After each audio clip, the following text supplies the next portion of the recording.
से राघव का नाम सुनकर भानु प्रताप सिंह गुस्से की आग में जलता हुआ सिया के कमरे से बाहर चला गया।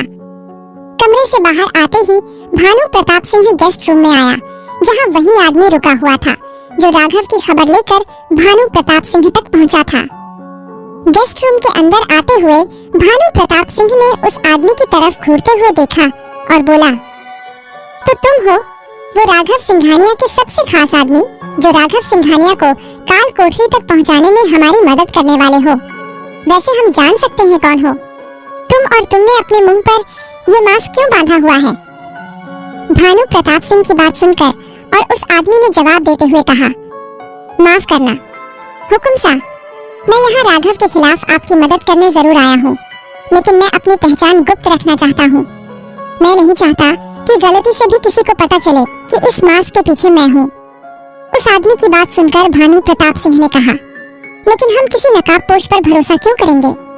क्या पता तुम आगे जाकर हमें धोखा दो, या फिर हो सकता है तुम उस राघव के खबरी हो जो हमारी मदद की आड़ में उस राघव सिंघानिया की मदद कर रहा हो। तभी उस आदमी ने अपनी गर्दन नामे हिलाते हुए कहा, नहीं हुकुम सा, मैं राघव का खास आदमी जरूर हूँ, लेकिन मैं खुद कब से उस राघव सिंघानिया को फंसाना चाहता हूँ। उस राघव सिंघानिया को फंसाने के लिए आज तक मैंने ना जाने कितने पाप किए हैं। उस आदमी की बात सुनकर भानु प्रताप सिंह ने कुटिल मुस्कान के साथ कहा, क्यों? ऐसे कौन से पाप किए हैं तुमने जिनका भागीदार तुम राघव सिंघानिया को बनाना चाहते हो? जरा हम भी तो जाने तुम्हारे पापों के बारे में। भानु प्रताप सिंह की बात सुनकर उस आदमी ने जवाब देते हुए कहा, आज तक मैंने न जाने कितने रेप और न जाने कितने मर्डर किए हैं, सिर्फ इसलिए ताकि उसके चार्ज में मैं उस राघव सिंघानिया को फंसा सकूं। लेकिन पता नहीं कौन सी किस्मत लेकर पैदा हुआ है जो उसके खिलाफ इतने सबूत छोड़ने के बाद भी वो न जाने कैसे पुलिस की पकड़ से बच ही जाता है। उस आदमी की बात सुनते ही भानु प्रताप सिंह ने मुस्कुराते हुए कहा, ओह, तो तुम एक रेपिस्ट और मर्डरर हो। हमने तो सोचा था कि तुम कोई छोटे मोटे गुंडे हो, या फिर उस राघव सिंघानिया के साथ काम की वजह से तुम्हारी छोटी मोटी दुश्मनी होगी, लेकिन तुम इतने बड़े क्रिमिनल हो ये जानकर हमें बहुत खुशी हुई। अब हम तुम्हारे साथ काम करने के लिए तैयार हैं। हमें इस काम के लिए किसी ऐसे ही आदमी की जरूरत थी जो बेधड़क उस राघव सिंघानिया को काल कोठरी तक पहुंचाने में हमारी मदद करे, और तुम इस काम के लिए एकदम परफेक्ट आदमी हो।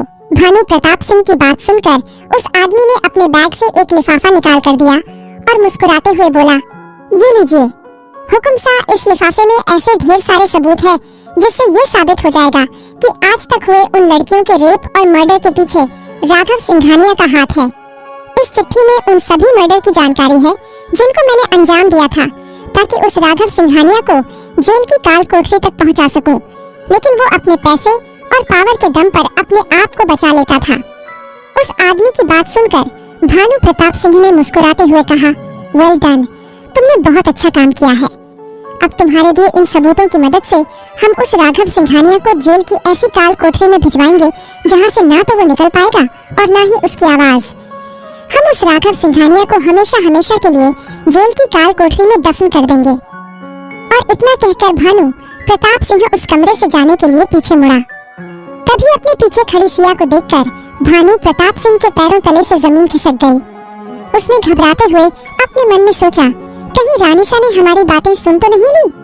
नहीं, अगर उन्होंने हमारी बातें सुन ली और उन्हें पता चल गया कि हम राघव सिंघानिया के खिलाफ साजिश रच रहे हैं, तो पता नहीं क्या होगा। तभी भानु प्रताप सिंह ने देखा कि सिया गुस्से में उसी की तरफ आगे बढ़ रही है। सिया को अपनी तरफ आगे बढ़ता देख भानु प्रताप सिंह डर के मारे कांपने लगा। जो भानु प्रताप सिंह आज तक दुनिया को डराता था, आज वो खुद सिया के गुस्से से खुद कांप रहा था। उसे ऐसे हालात में देखकर सामने गेट पर खड़ा नौकर अपने मन ही मन मुस्कुरा रहा था। सिया जैसे जैसे ठाकुर भानु प्रताप सिंह की तरफ बढ़ रही थी, वैसे वैसे भानु प्रताप सिंह की कंपी छूट रही थी। भानु प्रताप सिंह ने कांपते हुए अपने आप से कहा, आज तो हम रानीसा के गुस्से से नहीं बचेंगे। हमें लगता है कि उन्हें सब याद आ गया कि राघव सिंघानिया कौन है। भानु प्रताप सिंह आगे कुछ सोच पाता उससे पहले ही सिया उस आदमी के पास जाकर खड़ी हो गई जो राघव को फंसाने में भानु प्रताप सिंह की मदद करने यहाँ आया था। उस आदमी के सामने खड़ी होकर सिया उसे घूरने लगी और काफी देर तक उसे घूरने के बाद हिचकिचाते हुए बोली, तुम कौन हो? तुम्हारी आवाज? न जाने क्यों तुम्हारी आवाज सुनकर मुझे ऐसा लगा जैसे मैं तुम्हें जानती हूँ। कौन हो तुम?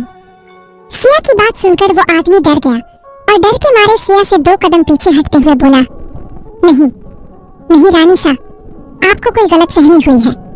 हम आज से पहले कभी नहीं मिले, तो आप मुझे कैसे जानेंगी?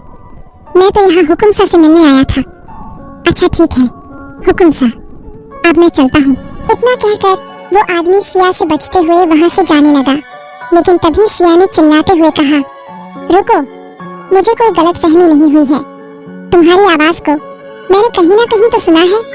मुझे यहाँ तुम्हारी आवाज ही ऐसी लगी है जिसे मैं जानती हूँ। कौन हो तुम और मैं कौन हूँ? सिया के इतना पूछने पर वो आदमी डर गया और सिया से बचते हुए गैस रूम से निकलकर जाने लगा।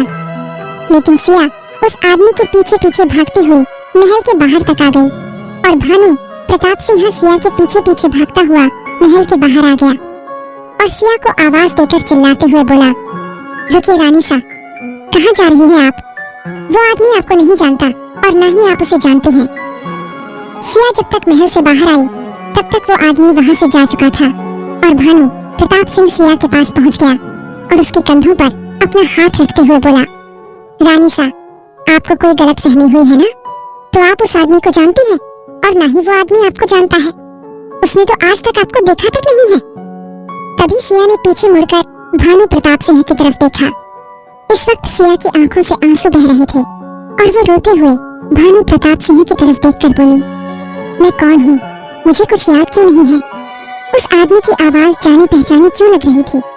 न जाने क्यों मुझे ऐसा लग रहा है जैसे मेरा कोई अपना मुझसे दूर जा रहा है। मुझे ऐसा लग रहा है जैसे मैं किसी अपने के पास नहीं बल्कि किसी अपने से दूर हूँ। इतना कहकर सिया जोर जोर से रोने लगी। तभी भानु प्रताप सिंह ने सिया को अपने गले लगा लिया और उसके सिर को सहलाते हुए बोला, चुप हो जाइए रानीसा, ऐसे रोकर अपने आप को परेशान मत कीजिए। आप जानना चाहती हैं ना कि आप कौन हैं? तो ठीक है, हम आपको अभी अपनी यादों के पास लेकर चलते हैं, जिन्हें देखकर शायद आपको कुछ याद आ जाए कि आप कौन हैं। लेकिन सिया ने जैसे ही भानु प्रताप सिंह को अपने इतने करीब देखा, उसने भानु प्रताप सिंह को धक्का देते हुए जोर से चिल्लाकर कहा, ये क्या कर रहे हैं आप? मैंने कहा, ना, मैं आपको नहीं जानती और जब तक मुझे याद नहीं आ जाता कि आप कौन हैं, आप मुझसे दूर रहिए। और इतना कहकर सिया भागती हुई उसी कमरे में चली गई जिस कमरे में सिया बिस्तर पर आराम कर रही थी। उस कमरे में आते ही सिया अपने बिस्तर पर लेटकर रोने लगी और रोते हुए अपने आप से कहने लगी, न जाने मुझे ऐसा क्यों लग रहा है जैसे ना ये महल मेरा अपना है और ना ये हुकुमसा। मुझे ऐसा लग रहा है जैसे मेरा कोई अपना मुझसे बहुत दूर जा रहा है। आखिर कौन है वो मेरा अपना जो मुझसे दूर जा रहा है? मुझे कुछ याद क्यों नहीं आ रहा मैं कौन हूँ और मेरा अपना कौन है? क्या सिया को कभी याद आएगा कि वो भानु प्रताप सिंह की नहीं बल्कि राघव सिंघानिया की पत्नी है? क्या सिया और राघव दोबारा से एक हो पाएंगे? क्या भानु प्रताप सिंह राघव को जेल की काल कोठरी तक पहुंचाने में कामयाब हो पाएगा? क्या होगा? राघव और सिया के साथ जानने के लिए सुनते रहिए secret of devil only on pocket FM पर।